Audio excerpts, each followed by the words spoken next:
It's getting cold outside and a great time to make some stuffed peppers in the slow cooker. I'm Tess. Join me in my kitchen and learn how to make some easy and delicious stuffed peppers.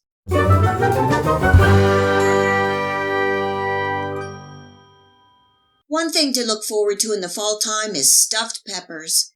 The farmer's market has lots of huge bell peppers of all colors at cheap prices. I stuff the peppers with about everything. It is a comforting, easy go-to meal. I have some ground beef and I'm using an 80-20 blend.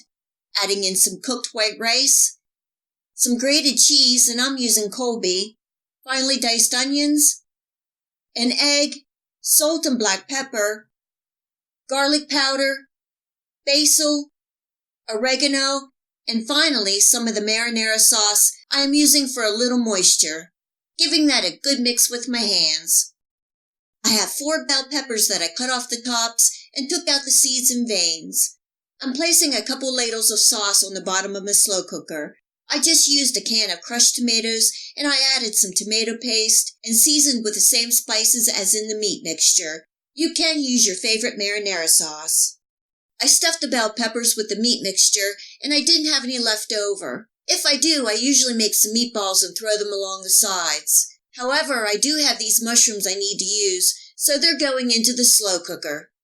The lid goes on and cooking on high for 3 to 4 hours or on the low setting for 6 to 7 hours. Just watch your slow cooker temperature. Mine tends to run a little high and the food cooks faster. The stuffed peppers are done and I'm turning off my heat. I'm topping each pepper with a little grated cheese, putting on the lid and letting that melt. I'm serving tonight with some steamed white rice. I also love stuffed peppers with some mashed potatoes or just a side salad. They are so delicious and comforting. The slow cooker really makes this an easy meal. I hope you give this slow cooker stuffed pepper recipe a try and enjoy. If you like this recipe, please hit the like and subscribe button. Remember to hit the bell next to the subscribe to make sure that you get my future video recipes. You can also find me on Steemit, Facebook, and at my website. Feel free to share this recipe and my channel with your friends and family. And until next time, much love!